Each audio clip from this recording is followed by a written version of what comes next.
In this video, we're going to learn a little bit about solids and cross sections.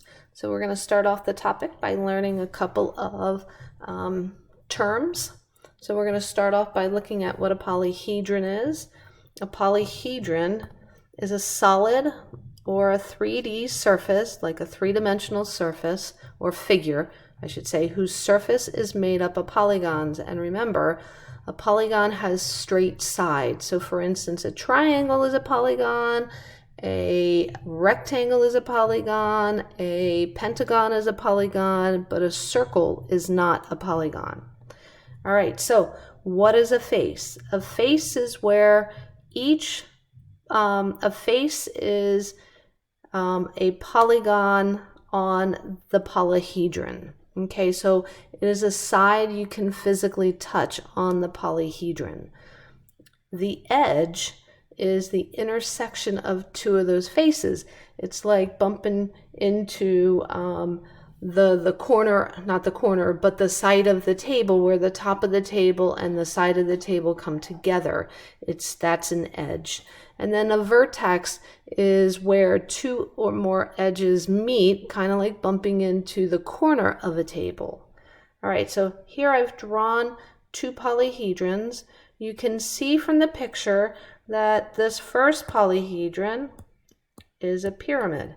And it's made up of, if we take a look and look at each side of the polyhedron, if we walk around each side, we're looking at triangles, and the base is either, the bottom part, DEFG, is either a square or a rectangle.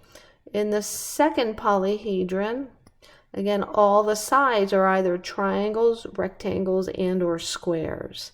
So we're going to go through a little exercise where we identify all of the faces, the vertices, and the edges of these polyhedrons. So I like to do this in kind of an orderly fashion. So I'm going to start with the pyramid, and I'm going to start with the triangle faces. Okay, so which faces are triangles? I know that the front, the back, and the two sides are triangles on a pyramid. Think of the pyramids in Egypt. You've got 4 triangles, one for each side. So I'm going to start with the front, and I'm going to name it EFH. You know, those 3 letters in any order. And then I'm going to move in a clockwise direction around my object, right?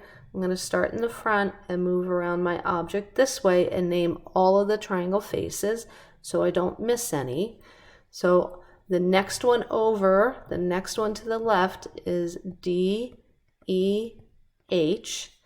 The one in the back, the next one over, is going to be DGH. And when we come all the way around to the side on the right, it's a triangle GFH.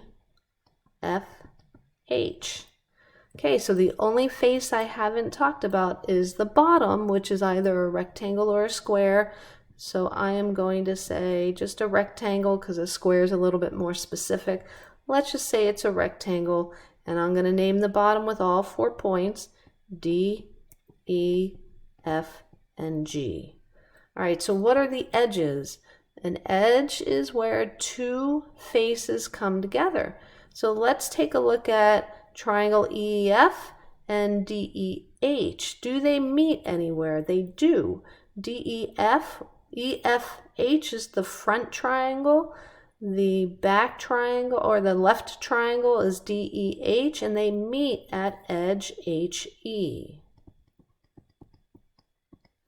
Okay, does DEH and DGH share a side? They do. They share DH. And then does the back triangle and the right triangle share a side? They do. They share HG. And then how about the right triangle and the face, the front triangle? They share HF. Good. All right, so now we have to take a look at where the triangles meet up with the rectangle on the bottom. So let's look at the very first edge right here. I'm going to label these edges. I'm going to cross them, and while they're not equivalent or congruent, I am going to label them. Okay, so this first edge where the rectangle meets up is EF. The second one is, it meets up here, DE. The third one is going to be DG in the back. And then the fourth one is going to be GF here. Good. Now where do all of these edges meet up? Those are our vertices, right? It's these points I'm going to mark in red where all of our edges meet.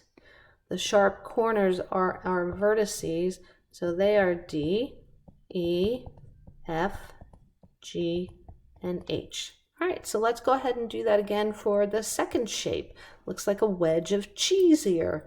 Okay, so the faces are going to be, I've got a nice triangle here, right here, and I've got a nice triangle over here that I'm going to spell out first. So I have triangle R, U, V, and I have triangle S, T, W. And then what kind of faces do I have? I've got this rectangle looking thing or square thing in the back.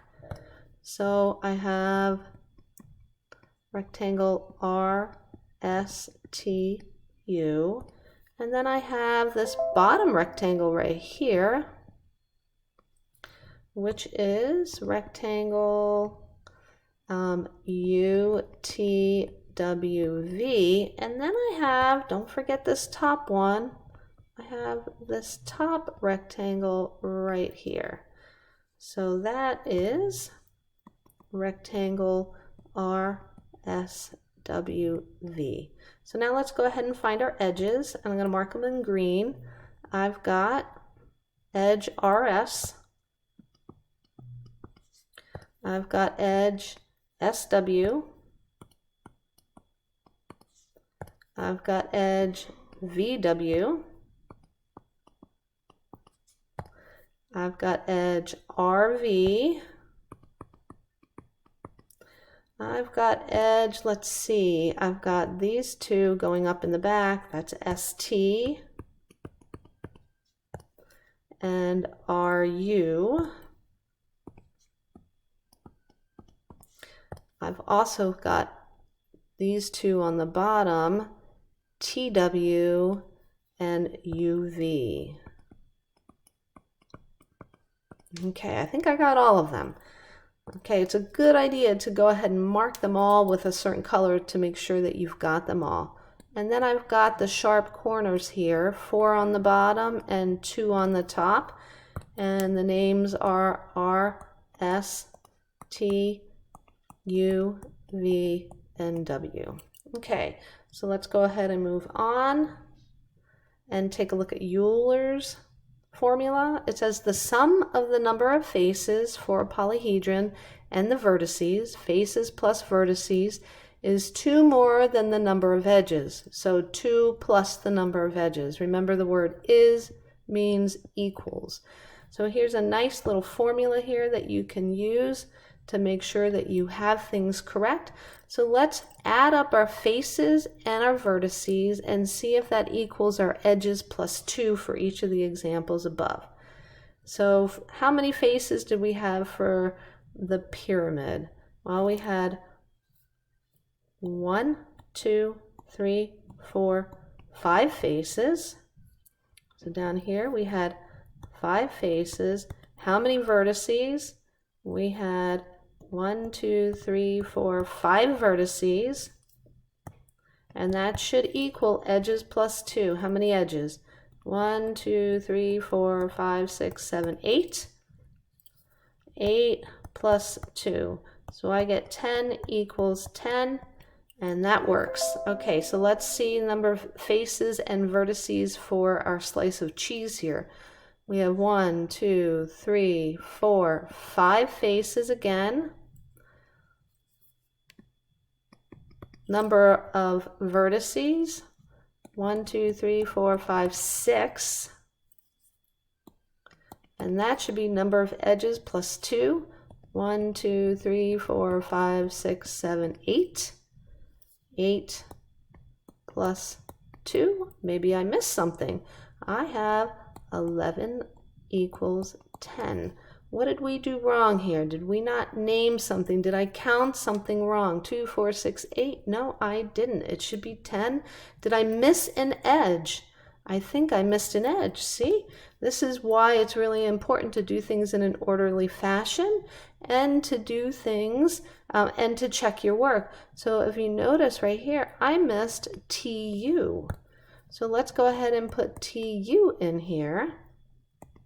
So now instead of having 8 edges, I have 9 edges. So this is really 9. And now I have the right number. Euler's formula helped me get that correct. All right, so now last thing we're going to do is we're going to take a look at a net and what a net is. A net is a pattern that we can cut and fold to make a solid, and we've all done that before. We've taken boxes that have been unfolded, folded them along the scored lines, and then created boxes with them. So let's talk about how to make a net for our very first figure here, our pyramid. So the way I like to do it is I like to find my base and draw my base first. So DE is on the left, followed by GH on the right, and I'm going to draw it making it look kind of like a square. Okay, DE is on the left, so I'll label that DE, and GH, GF I think it was, GF. I think E and F were in the front, D and G were in the back, but let's check because I definitely want to make sure that's labeled right. E and F in the front, D and G in the back. All right, so if I took each one of these sides right here, these triangles, and unfolded them and laid them flat on the ground right here, I would get triangles poking out of this square or rectangle all the way around. So let's draw our triangles. I have 4 sides, so I have 4 triangles laying down like here. And what should I label their tips? All of them meet at point H right here. So all their tips should be labeled with an H. That shows that they should be folded up along the line so that the H's meet up all together. So let's do the same with the last shape that we have. Okay, so again, I like to start by tracing out my bottom, my base. Okay, I'm going to put UV in the front and TW in the back, and that is a rectangle. UV in the front and TW in the back. UV in the front and TW in the back. Let's make sure that T and U match up, W and V match up. All right, T and U match up, W and V. Okay, all right. So let's unfold the 2 sides. The 2 sides, if I unfolded it here, I would get a triangle that pokes out like this, and a triangle that pokes out on the other side like that. So let's draw those in. I have a triangle that pokes out like this, and a triangle that pokes out like this, right? It gets skinny toward WV. All right, and the top points are R and S, R in the front and S in the back. So this should be R and S. And I need to hurry up here. My back is going to be, let's say that is a square or a rectangle. Okay, it's folded down at UT, so let's come down here, and it's attached at UT, so it looks like this. And I know when I fold it up, it matches up with S and R, these points right here. And the only thing left is the very top of my cheese slice that I have to draw. If I unfold it along VW, okay, it's going to